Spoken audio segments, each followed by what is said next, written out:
And welcome to the Foundation for Middle East Peace. We're just going to take a moment before we get started. People are gathering. Just taking a moment. Welcome.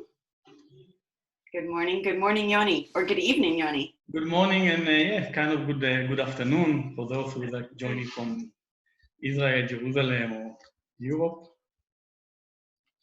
Good to see you. Good to see you, Sarah.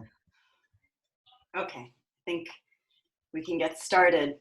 Good morning, everyone, and welcome. I'm Sarah Ann Minkin, a consultant with the Foundation for Middle East Peace. The Foundation for Middle East Peace works to promote a just resolution to the Israeli-Palestinian conflict. We do that through a grants program, through public programming, and through research, and you can learn more about us on our website, fmep.org. I am very excited to welcome you to our webinar today, where we will be taking a virtual tour of the Silwan neighborhood of East Jerusalem and discussing the settlement efforts in that neighborhood. And I am delighted to be joined today by Yoni Mizrachi, the executive director of the Israeli NGO, Emek Shaveh. Yoni will be our guide in Silwan. The format for today's webinar will be a moderator-led discussion with the panelists.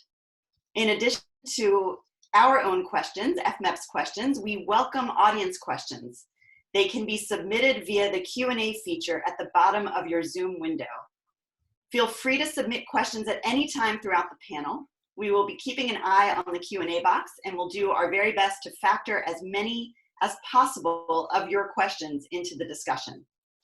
Please note that the webinar is being recorded and will be posted online immediately after it ends.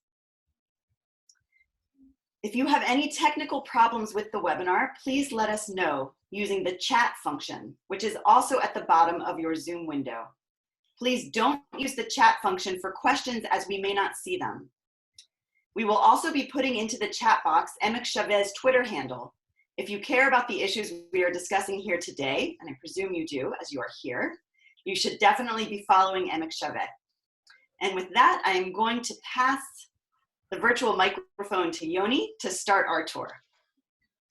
Okay, thank you. And again, good morning or good afternoon to all of you. And obviously, thank you for the Foundation for Middle East, especially Christine, and Sarah Ann, and Lara, which is, I don't see here, but all the team which initiated the idea and helping us to spread the word about what's happening in Jerusalem in general, especially in the historic basin of Jerusalem, and suggested the idea to talk about Silwan, which we see as a case study of the Israeli-Palestinian conflict, and very relevant to Jerusalem, according to my understanding, also relevant beyond Jerusalem, relevant to both nations who are fighting. What I'm planning to do is kind of like Sarah mentioned, a kind of a short tour that will be a video tour, and I'm going to do kind of a share screen for a few minutes, which will begin with two maps showing the location where we are talking about, Jerusalem and later Silwan. And then I will explain where the virtual tour will take place. And after that, we will see something like 16 minutes, maybe a bit more, of a video of me speaking and others about location in Silwan and how they are relevant to the people who live in Jerusalem, Israelis and Palestinians, and how it's relevant to the political conflict. So what I want to say, I'm going to do a share screen, and maybe from moving from one map to another, it might take a minute, it take a second, but I hope we'll be fine, and this is it. So if we're going to talk about Silwan and Jerusalem in general, we will begin with a map that shows, I would like to begin with a map that shows the location of the place we're talking about and Jerusalem in general. This is a map not only of Jerusalem, not all of Jerusalem is in the map. It's actually the main thing that we see in the map is the old city marked in black. Next to the old city, we can see the line, the green line, and this is the border between Israel and what used to be Jordan, and between Israel today and the occupied territory or East Jerusalem, which means that all the blue that you see is West Jerusalem, and everything that is eastern to the green line is actually the yellow part is actually where the Palestinians live and what is called East Jerusalem. The red line here is the Jerusalem municipality borders. It's just a technical thing that was decided in 67. And after that, all of this area was annexed to Jerusalem and to Israel as well. We are going to talk about Silwan. Silwan neighborhood or village, depends, has different name, different people to call it different names actually, but Silwan is quite one of the largest villages in East Jerusalem, something like that. You can see Silwan partly marked in red and partly marked in yellow. Silwan is expanding even more than that. You can see one settlement here, and there are a few other settlements that are not marked in this map. And we are going to talk only about specific part of Silwan, which is this one that marked in red. And this is the area of, also known as the archaeological site, City of David. Now, if I'm going to the second map, this is the map. What I just did now, I'm going back again to explain something. I mean, we are going to see this red part in zoom in, kind of, and this is actually the area of the archaeological site and also part of Silwan known as Wadi Hilwe. When the wall of the old city is here, the green line is supposed to be outside of the map. You cannot see it here. And we are going to do a tour that will begin somewhere here. We will meet Jawad somewhere in the main street of Silwan, somewhere here. And then we'll go to the lookout here and go to the archaeological site here, going all the way down to the Shiloah pool or the Silwan pool. And we will speak about the tunnels that you can see here. This is the main location that we're going to talk, that the video is going to talk about. So just kind of a short orientation that we will have. And now I'm going actually to show the video. It's just that I remember that there are a few things I would like to mention in the beginning. We're talking about a few things that we have to remember. We're talking about Palestinian neighborhood. Most of the people who are living in Silwan, they are Palestinian. Next to this Palestinians, we have a small or a few houses that Israeli settlers are living in. All of the settlers of Silwan living under the umbrella of one organization which is called ELAD, E-L-A-D. And ELAD is also the organization that operates City of David Archaeological Park. This is a very unique case when an archaeological park in Israel operated by private group and a geological group like ELAD, but this is what they do. And the reason we choose Silwan as a case study is because what happened when archaeological sites being transferred to the settlers in the heart of what we understand the political conflict. After saying all of that, we're going to watch the video of about 60 minutes, like I said. I hope it will be informative.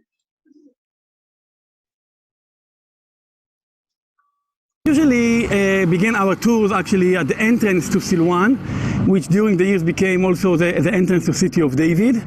You can see most of the people that coming to City of David, Silwan, coming from the Western Wall, from the Jewish quarter over there. Behind the wall of the old city, there's the Temple Mount Haram Al-Sharif. Some of you can see the top of the dome over there. You can see an excavation with a fence, but just behind the fence, you can see houses of residents who are living just next to the excavation. Obviously, there are a few families living here. The tourists and the people who are coming to visit City of David don't really notice that they are in a Palestinian village. They can see the fence that is built surrounding the excavations. They can see the visitor center, obviously. Thank you. They can see the visitor center, obviously, which immediately when you're entering inside, you feel isolated from the village. You feel like in a different place from the village, and you feel that, okay, I just entered the touristic site with the olive trees, with all the decoration over here, and you are in City of David, not mentioning the residents, not mentioning Silwan, totally different place. Jawad. היי, מה שמעיין? מה המצב? שוח ברק. So I think you are the best person to say something about the village. The village, as you can see, is always full with the police, as you see. We live in Silwan, 55,000 inhabitants. We have no right. The 500 settlers who live inside Silwan, they have no rights. They control the area. They close it when they want. They open it when they want. This is not enough for them to make the excavation. They want to build underground, kind of underground train. They want to build a cable car. They want you as Palestinian to disappear. This is what they want. So today we can see many examples, many settlers. This is the house of my grandmother, was taken in the 90s last century. It was made a deal as if my grandmother sold the house. We proved it in the court that it was fake. Still settlers are inside, and with those same people they continue with other documents to take the other house just next to my house. We are standing at the lookout of City of David, what is called City of David. It's one of the spots in Silwan that from here we can see why we think this is a very strategic location and why it's very relevant to the whole political conflict over Jerusalem. As you can see behind me, there are the walls of old Jerusalem, obviously, the Ottoman walls, but behind the walls you can see the dome of Al-Aqsa. And this is part of what we are calling Temple Mount Haram Al-Sharif. The whole compound, which is in many ways the core of the political conflict.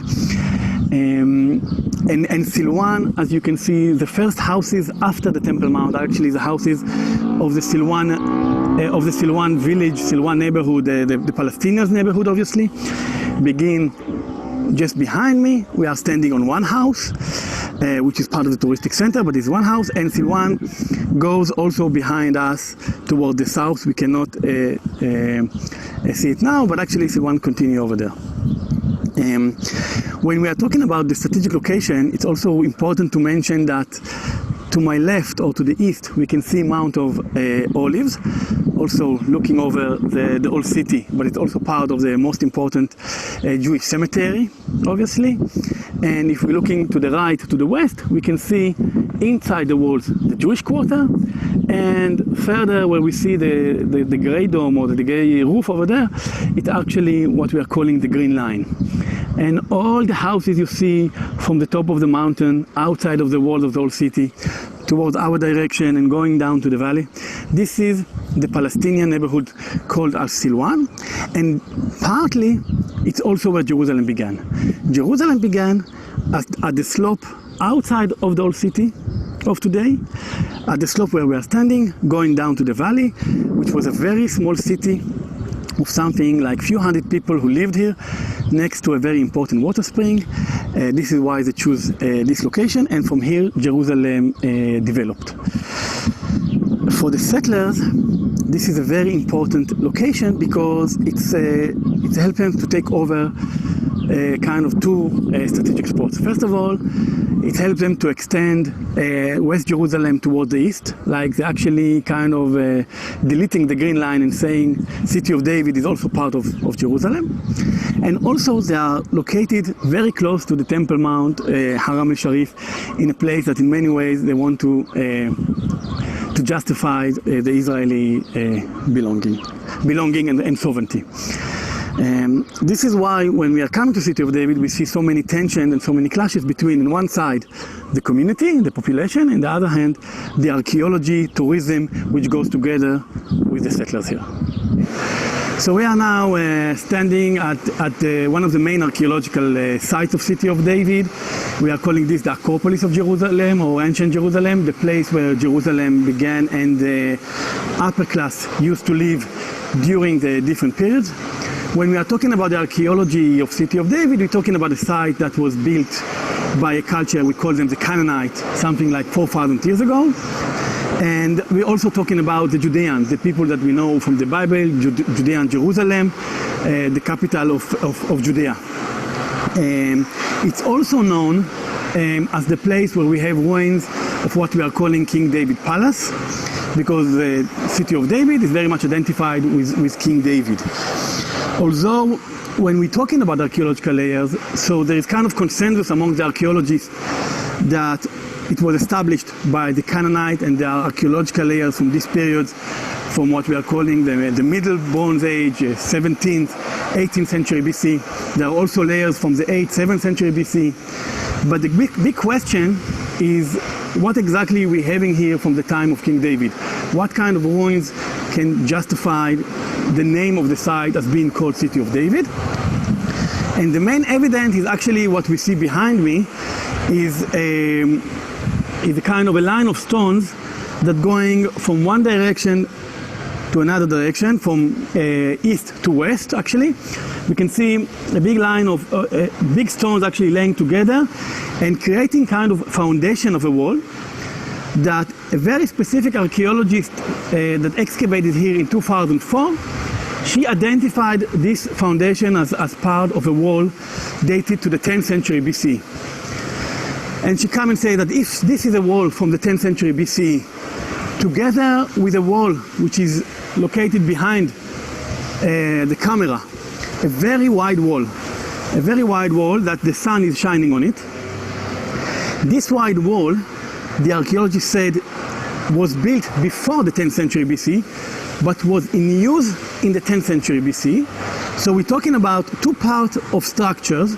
One is the wide wall over there, one is the long wall over here, that the archaeologists, at least one archaeologist, dated it to the 10th century and said it's part of a one structure that was a public structure.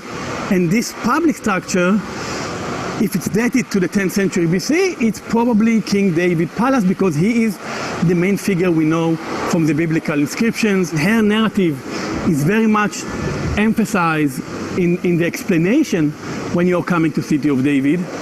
And this narrative is being emphasized, first of all, with the question mark, with the question mentioning if this is King David Palace, following with inscription from the Bible that mentioning that King David built the palace, and then the explanation of the same archaeologists who believe it's from the 10th century BC. Next to this narrative, there is the most dominant narrative among the scholars, which come and say that actually the ruins that we see behind me are not from the 10th century BC. And most of the archaeologists come and say that probably what we're seeing here is a public structure or a ruin of a public structure that was built before the 10th century BC, maybe in the 11th, 12th century BC, and continued actually to the 9th, 8th century BC, deep into the Judean period.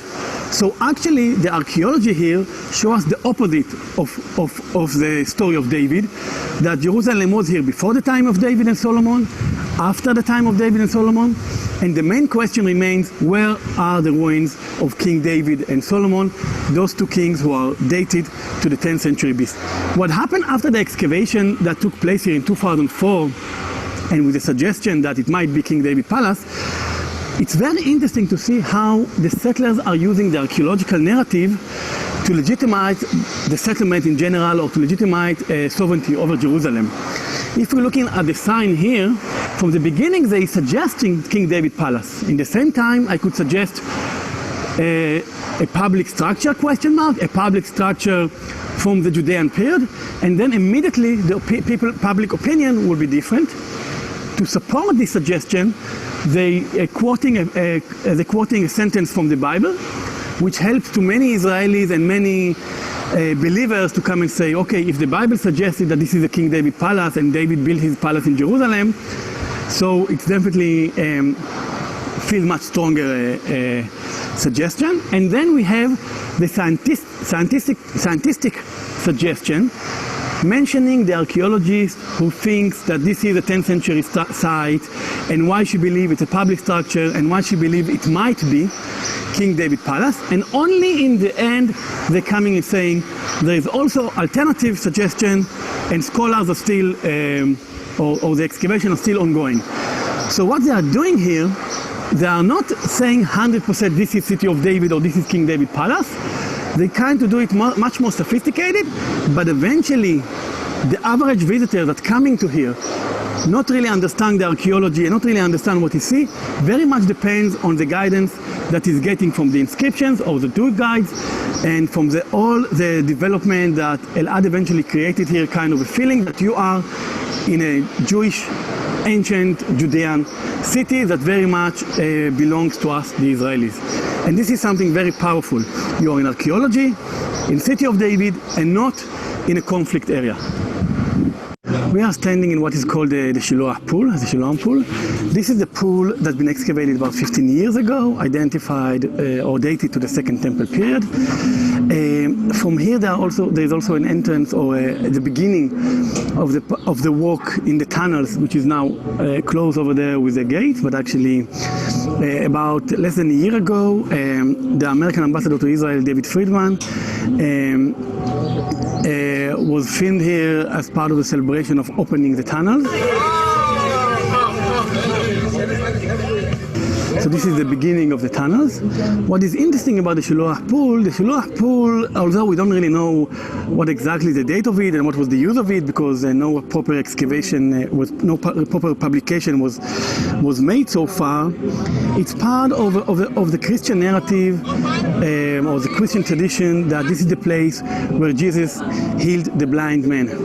And it's very much associated with the Christian pilgrims and evangelicals who are coming to Jerusalem and how they see Jerusalem in the eyes of Jesus. So in this place we see how the settlers, the Elad Association, also very much trying to open the site to this group of Christians, if it's pilgrims or evangelicals, people who are also associate with their ideology. And it's well known that about a few years ago, the settlers said that City of David will be open to all nations and to all religions, Jews and Christians. And not by mistake, they very much focusing in these two religions, and not by mistake, they forgot other religions in this narrative. Since Silwan sits on archaeological sites, also here the main street of Silwan also sits on archaeological site.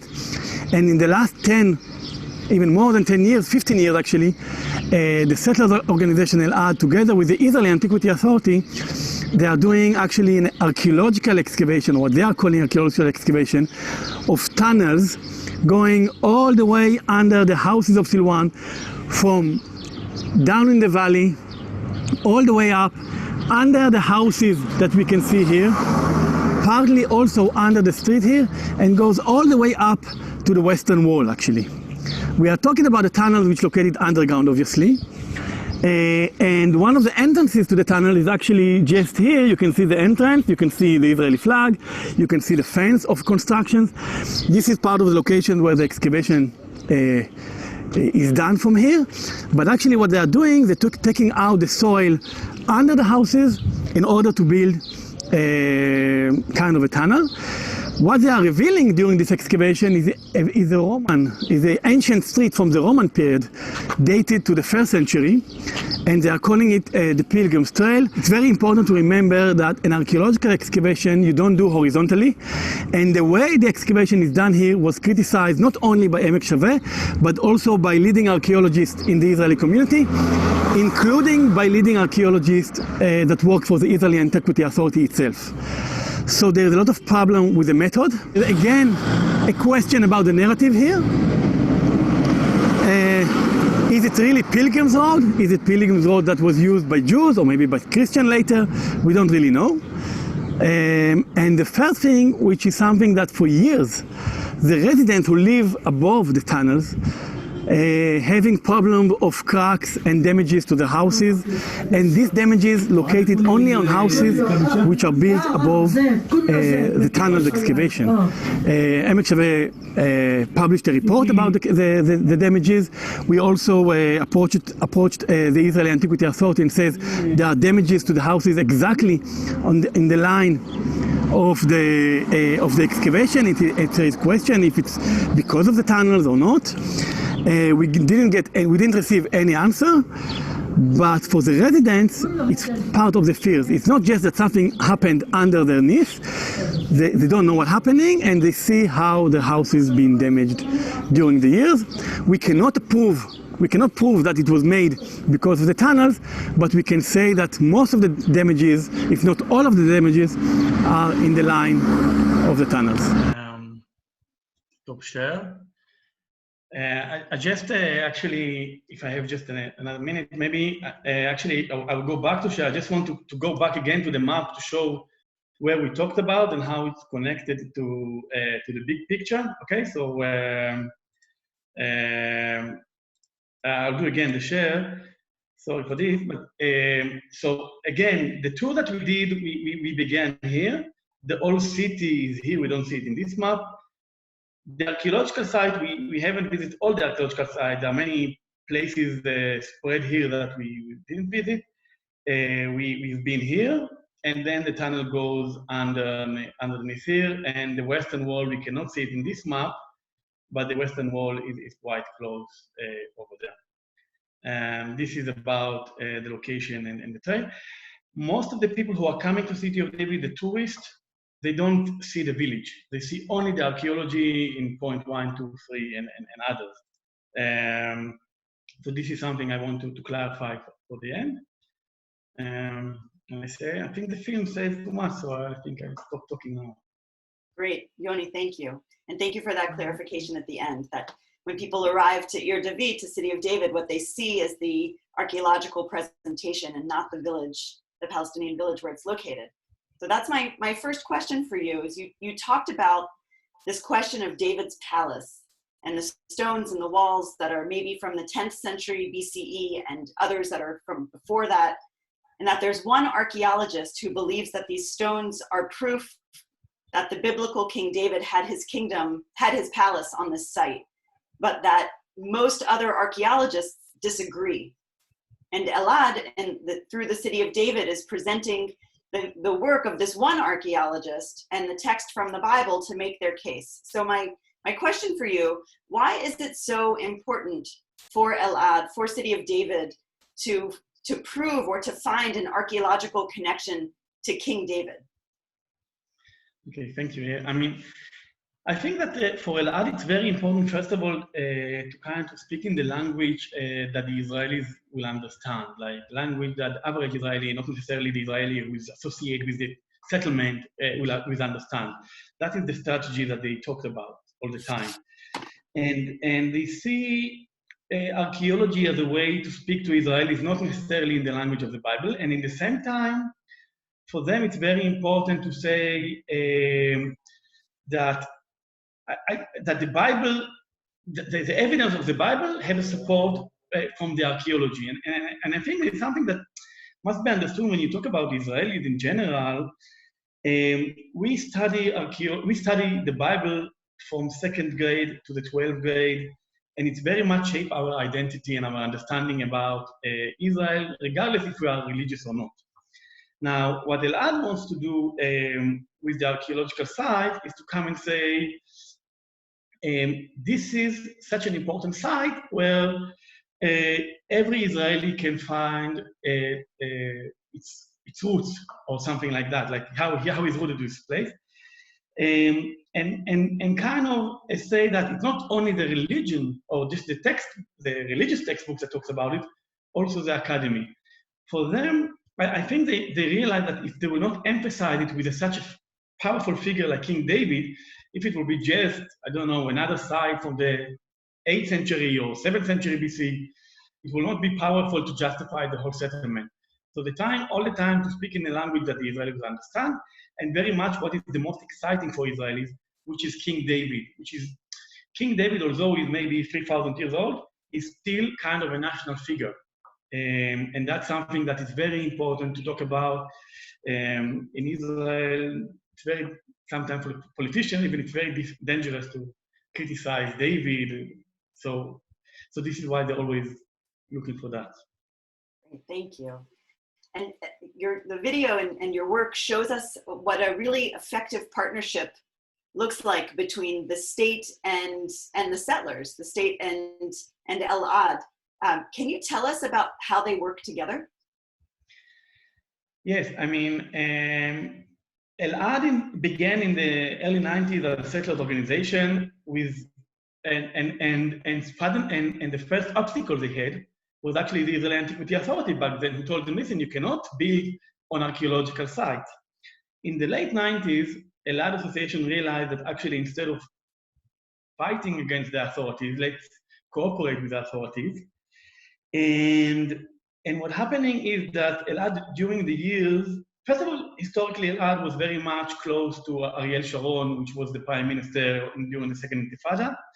And he's the one who actually handed over the site to Elad. But until today, Elad is very much close to the government.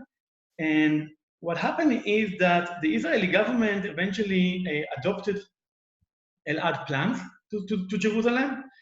And today, the official plans of the Israeli government, like there's a plan that we call it Shalem Plan, which is a governmental plan to develop archaeology in the old city and in Silwan.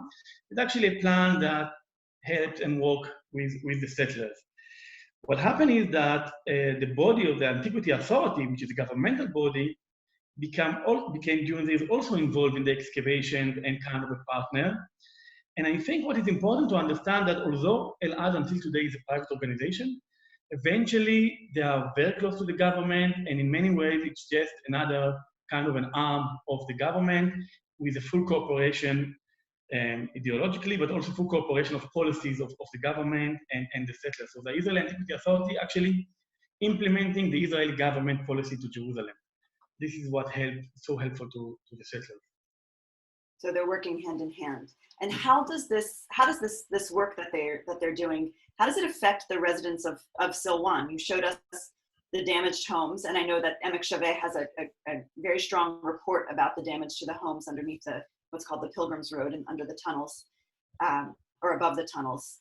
Tell us more about the effects on the residents of Silwan, please. So the effect, it has different ways of effect. Obviously, what we saw in the film is the effect on the people who live above the excavations, that they hear all the time the excavation underneath, and everything is unknown. There's no information that the authorities are revealing to them and telling them what they do. It's like they're very much not part of what's happening in the village. More than that, the whole archaeological part, and that's something that we try to show in the video, the archaeological part is part of the village. You cannot really separate between them. And what happened is when Elad took over the archaeological site, first of all, Elad took over a lot of spaces, a lot of places that used to be public, and operated it as a touristic site that eventually the benefits go to them and the whole transportation of people coming. So slowly, the residents became like secondary and even not just secondary to what's happening in Silwan. And what is also interesting that today, most of the people know Silwan as City of David. When they are coming to Silwan, they don't even understand that they are in Silwan. They understand that they are in archaeological site. So in this way, I think the settlers, from my point of view, unfortunately succeeded to delete the present village by using the archaeology. And that's when you talk about the fear from the excavation and things like that, it also sits on that how the residents feel that, you know, cracks in the houses, everything is against them and they don't feel and understand what's happening. And also the village is disappearing during the time.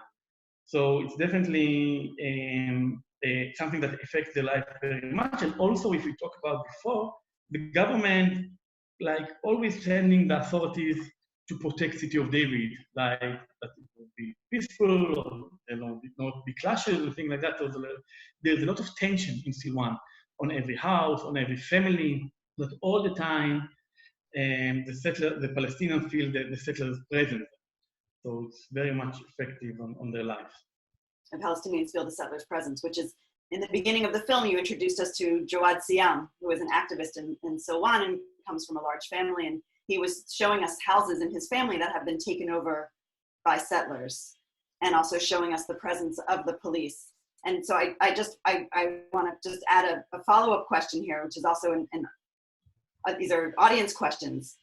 Can you tell us a little bit more about the Jewish Israelis who are now living in Silwan and what their impact is, those settlements, and their relationship to Elad and their impact on the Palestinian residents of Silwan?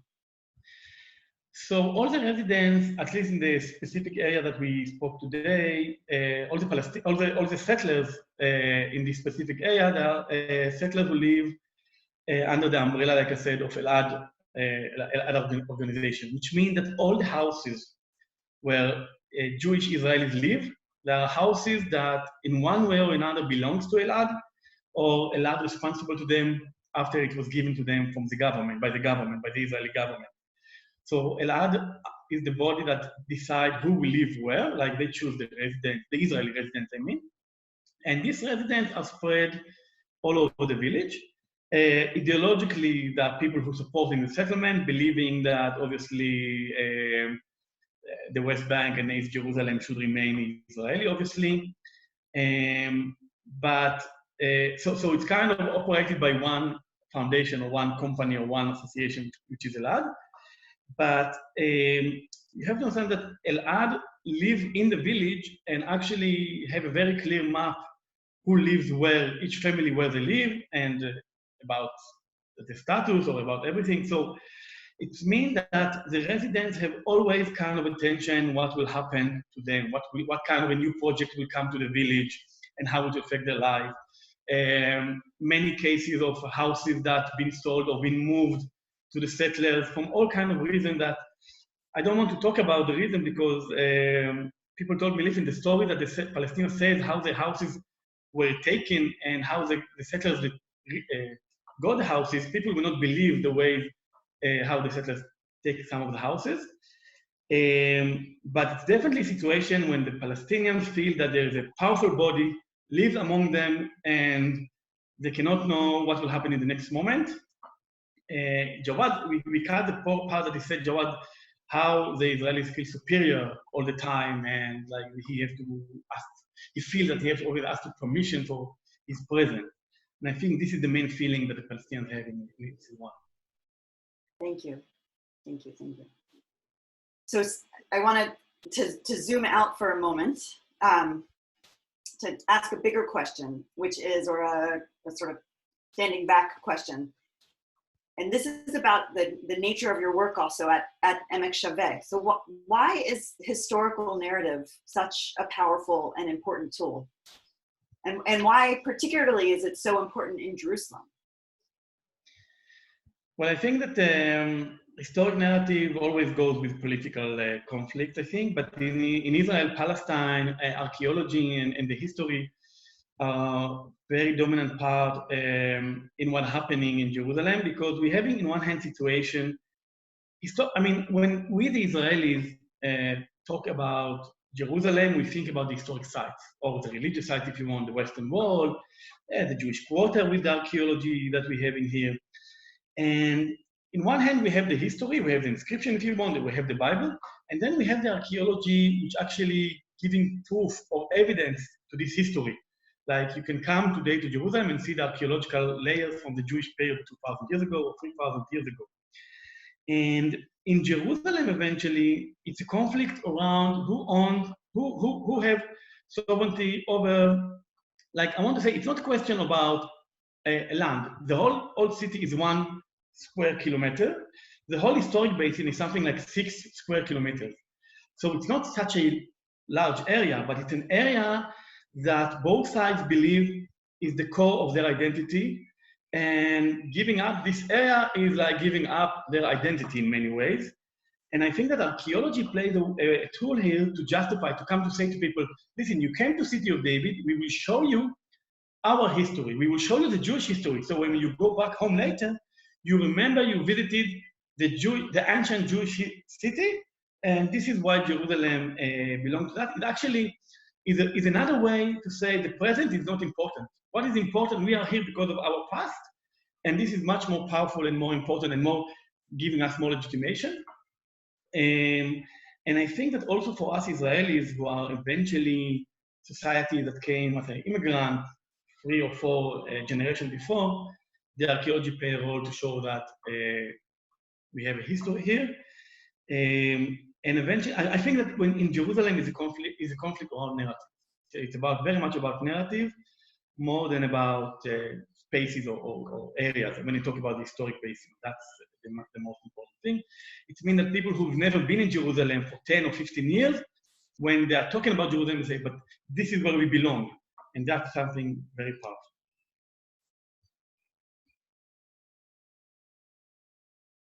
You're on mute, Haran. It had to happen once, at least. So you're coming in as archaeologists with a different vision. What is your vision for archaeology in Jerusalem? What is the historical narrative? If Jerusalem is a fight over narratives, what is the historical narrative that you are promoting? Well, first of all, if you're talking about when we came in, we were a group of archaeologists, I think that first of all, we were in shock. I mean, although I worked in East Jerusalem, we were in shock that this is not the archaeology we learn, this is not the archaeology we know, this is sometimes not even archaeology, like we talk about the way of the excavation. What happened to this site? When one of the members in our group even used to excavate in Silwan in the 80s. So we were in shock and said, listen, this is not archaeology. And then we come and say, listen, people don't really understand, when they come into an archaeological site, they don't understand the beauty, but also the diversity that archaeology shows us, especially in a place like Jerusalem. We're talking about a site of 4,000 years old. If the city of David, the old city is not much less, a bit less, maybe 2,000, but still a place where you have Canaanites, you have Judeans, you have Byzantine, Christian, you have Romans, you have many other ethnic groups that we don't even know about them. And first of all, I think what is driving us until today is the beauty of archaeology, like the way to explore almost unlimited history and unlimited stories of way of life in a way that, you know, we don't really see, we don't really know every time because it's the past. And I think the past is a beautiful journey by itself. So first of all, that's maybe our motivation, the belief that in the power of archaeology. And what we want to say is something very simple. Listen, we're talking about archaeological, or we're talking about a place like Jerusalem or City of David in that case, that's important to Jews, to Muslim, to Christian, to Israeli, to Palestinian, to other people, could be atheists from all over the world, could be people that just fond of history, people who want to learn about a place that developed in a way that I don't know, many places that developed in this way. And the only thing we want, which sounds very simple, is let's show this Jerusalem, because this is, I think, I mean, it's very difficult to say something about today, but this is the true Jerusalem. This is Jerusalem of layers, of history, of people.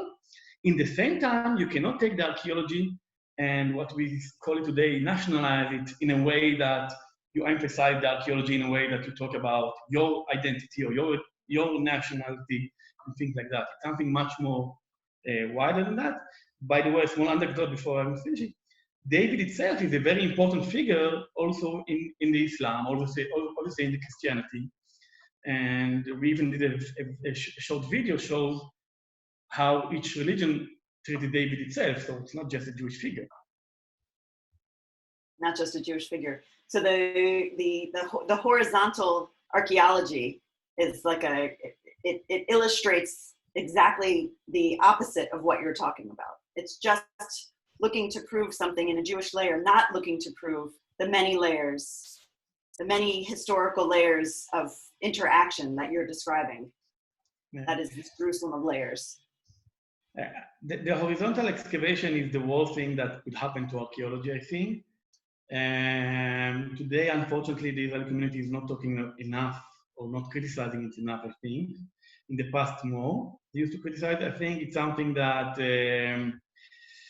like we said in the film, the method is very problematic. It doesn't help us to understand the different layers. It doesn't even help us to understand properly what is excavating today.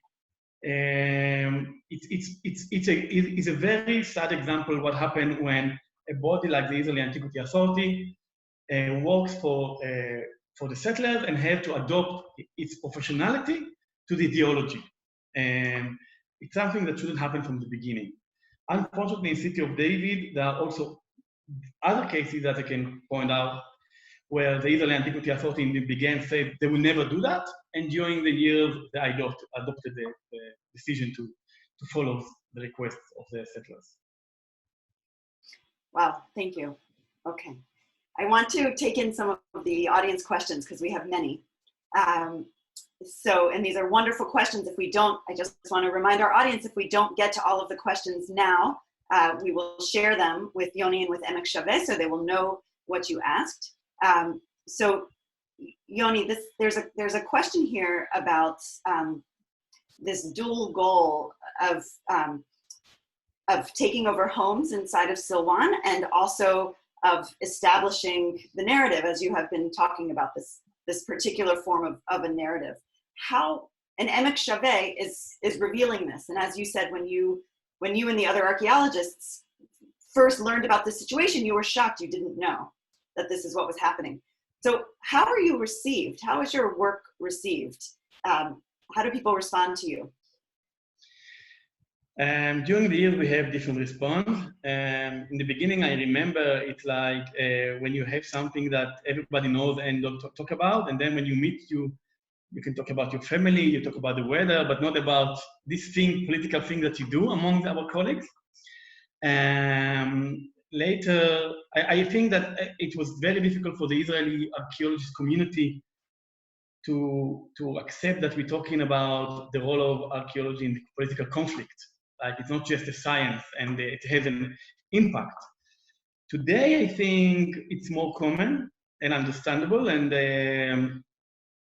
archaeologists who work in the city of David are more familiar with what we are saying. In the beginning, it was very difficult. In the beginning, the settlers tried to prevent us from doing our work in all kinds of ways. I mean, we were sued in all kinds, in court for slander and things like that. And it was very interesting because, and I want to say that I still believe until today that the majority of the Israeli archaeologists, and maybe even the majority of the people Israelis that I'm speaking with, not necessarily leftists, even for settlers, they do agree with us that there's a problem in the way the archaeological site is operated, how come it's operated by the settlers and so on. So, in one hand, they agree about many things they are saying. In the same time, they're not willing to take a position loud against it. It's a process, it's a very long process that slowly, I think we are a bit more legitimate, but until today, I must say that also in the Israeli atmosphere today, it's very difficult for us to talk about diversity in archaeology or diversity in history. For some people, it's easier to label us as, anti-Jewish history or something like that. Which I don't think we are, but that's what they're trying to do all the time. This is the moment we're living in. So another question about this moment. So tell us about the cable car situation in Jerusalem, please. The cable car situation, first of all, what happened, maybe I would say something kind of background about the settler. The national park, they're using the archaeology, is using the excavation to expand and so on.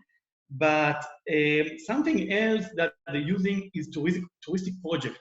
All kind of touristic project that they are promoting in the old city that considered non-political. Like, this is for tourists, we want more to improve the economy, we want more tourists. That's all kind of project that exist in hundreds of millions of shekels. Maybe now it will change a bit with the new government. And one of them, the last thing that they try to do, and it goes step by step, the main, or the most extraordinary project is the cable car. It's a project that's supposed to connect West Jerusalem to Silwan. The whole idea is actually to have a direct link between neighborhood in West Jerusalem that's called Baka, and there's kind of a center there, that people can go from there above the houses of the Silwanese. And by the way, imagine some Silwanese having tunnels underneath, and some Silwanese will have cable car going above the houses. And in a touristic center that belongs to the settlers of Elad, the whole idea is actually kind of to move the people from one location to another, avoid the present, all the time to avoid the present. Don't see the life of the people today. So go above them, straight to the archaeological site, and then obviously to deliver the narrative, so powerful narrative about the Jewish belonging and things like that. It's going to affect the life of the Palestinians. It's going to be something that will use mainly, according to my understanding, by the settlers, but also going to destroy the historic character of Jerusalem, because eventually it's going to be close to the walls of the old city, crossing some of the important, beautiful valleys around the old city with all kind of archaeological sites. It's something that in every historic city that I can think of in the world, and I know of in the world, nobody will dare to build such an a structure that actually is the opposite of what historic city need. And it's something that the settlers building or settlers promoting because they felt, or maybe they're still feeling, that they can do whatever they want to Jerusalem. I think this is an example that they can decide whatever they want and to change the culture of Jerusalem, whether cable car, okay, tunnels, fine, touristic center, fine, everything that they just suggested, accepted. That's the feeling I have about it. And where do things stand now with the cable car? And how has Emek Shaveh responded? It stands in a very crucial point that we just sent a letter to the new touristic minister, which is from a blue-white party. And our hope is, first of all, that maybe the new touristic minister, especially when there are no tourism now in Israel, like all over the world, will think twice before he's going to spend hundreds of millions of shekels. That's the minimum estimate of this project. So we hope, first of all, that he will listen to our voice. And there's also a court case that will be in the end of June that Emek Shaveh submitted to the Supreme Court against the project because of the way it was promoted. And there's also a coalition, very interesting coalition, not necessarily of only political groups, also of people like the Architect Association of Jerusalem, the Landscape Architect Association of Israel, environment bodies. They're all kind of bodies who are really concerned about the culture of Jerusalem, regardless of the political situation. They're trying to fight against it. And now we are, I think, in the next few months, we will know if it will be postponed, cancelled, or whatsoever. Wow. Okay. So we will be watching. Yeah.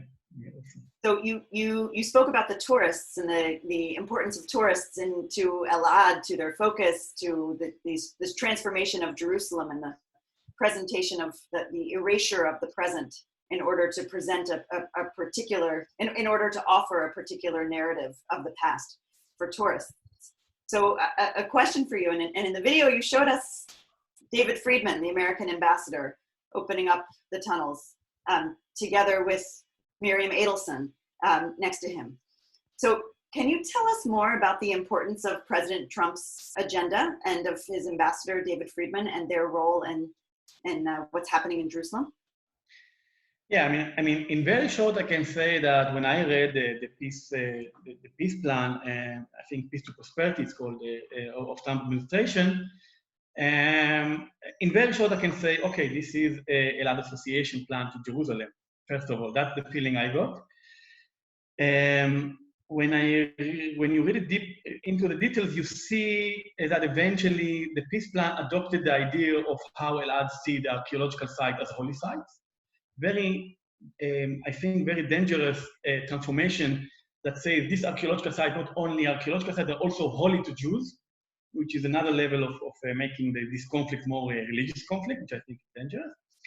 And every step and every location in this plan is actually places that we know Elad Association has kind of an interest to develop in order to develop East Jerusalem. And suddenly you see a list of Jewish holy sites that 99% of the Israelis, I would dare to say, know nothing about these places, definitely never thought that they are holy. And it all was very much adopted by the official plan of the Trump administration. So when you figure it out 1 + 1, it's not by mistake that few months before the plan was launched, David Friedman was in City of David. Actually, he was there a few times. You understand how actually that's the main influence of the plan when it comes to Jerusalem. I think that is also very interesting how they related to the Temple Mount Haram Al-Sharif. It's all kind of in the agenda. Again, it's amazing to see how it's in the agenda of Elad.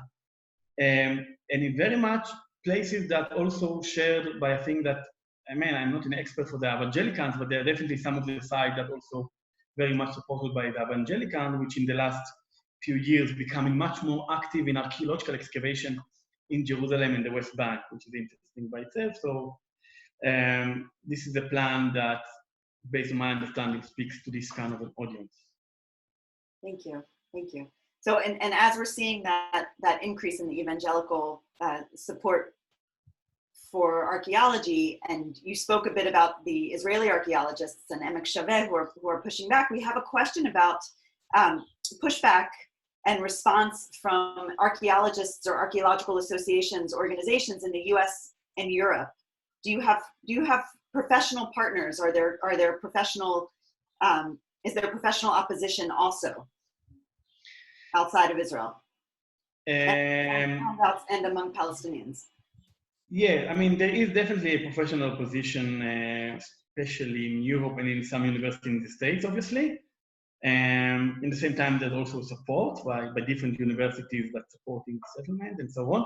There's definitely, I must say that there's a strong voice among the American Association of Anthropology, because archaeology and anthropology go together in the States.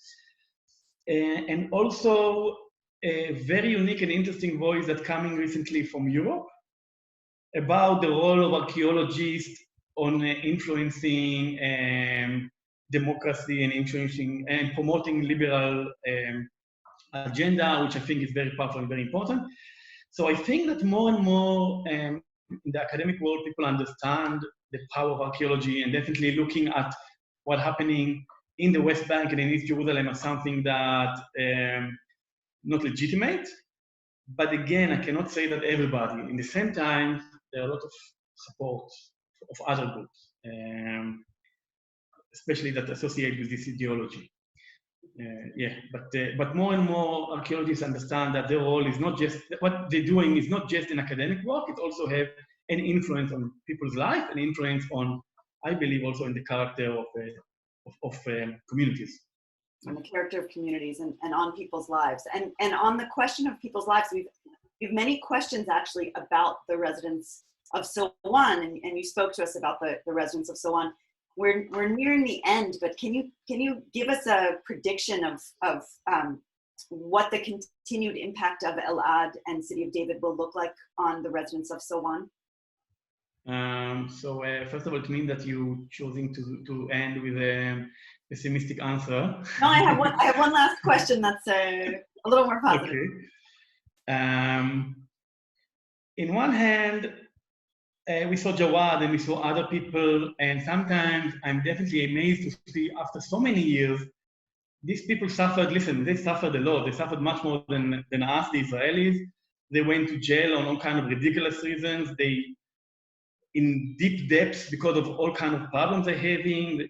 I mean, it's not really a good idea to be a Palestinian in Silwan, and especially if you are deciding to challenge the settlers. I mean, I wouldn't recommend to my best friend to do that, honestly. Their lives are and so even, hard. by the way, even I'm trying Jawad from time to time, listen, you lost so much, I think you should quit. That's if you're asking me in personal level, because it's like an ongoing struggle. You fight for your home, you fight for your family houses, you fight for your identity, you fight when we saw Jawad, he opened a center next to it, but this small center has a demolition order or partly demolition order because they don't want to have a community center there that with the Palestinians. So Silwan is under very heavy pressure. Every family that even don't want to be involved in the conflict find themselves in the conflict. Suddenly they're having problems and they see all kinds of offers from the settlers and things like that. A lot of pressure from all kinds of ways to sell their houses. The houses are collapsing, like you saw, or having danger. They're having problems of income, obviously. They're having problems of infrastructure, that there's no infrastructure in Silwan, or hardly any. Next to that, by the way, Silwanese are not Israeli citizens. I mean, I forgot to mention that, but they are only residents, they're not citizens. So they don't have the privileges that I have, for example, or the settlers have. So that in the same time, I must say, I'm still surprised and don't understand. And I think, like I told you, I think they should stop, but they are still fighting in a way that I don't understand why. And there are some powerful voices there that paid a heavy price, but still standing there. I think it's impressive. Thank you for that. And my last, and this is very quick. What does Emek Shaveh mean? This is the name of your organization. What is Emek Shaveh? Emek Shaveh means common ground, actually, in Hebrew. Like, let's reach the common ground. If we have any But what is interesting about Emek Shaveh, Emek Shaveh also reminds me always the deepest debate that was ever in Emek Shaveh, the name. We, for a long time, looked for a name, and then it was suggested by one of us, Emek Shaveh, which means in the Bible, there's a place where Abraham and Melchizedek decided to be allies, and they met in a place called Emek Shaveh. And nobody knows where Emek Shaveh is, by the way. Some people suggest it in Silwan, some people suggest it in another place. Nobody knows where Emek Shaveh is. But it's the first case in the Bible that we know when two enemies decided to be allies. And until today, it's very much used in Hebrew to find a common ground, like we said. Thank you. Thank you. Thank you, Yoni. I'm sorry we have to stop, but we have to stop. So on behalf of the Foundation for Middle East Peace, I want to thank you so much, Yoni, and I want to thank everyone who tuned in today. If you want to learn more about the city of David and about the politicization of archaeology in Jerusalem, or more generally, you can visit the Emek Shaveh website. You can find them on Twitter. Their website, www.alt-arch.org. Please come back to the FMEP website, that's fmep.org, for a recording of this webinar and for further resources on this topic. Thank you all for joining us today, and thank you again, Yoni. Thank you, Saran, and thank you again for the Foundation for Middle East and Christian and everybody. And thank you all for coming, obviously, and listening and have the patience. Thank you. Thank you.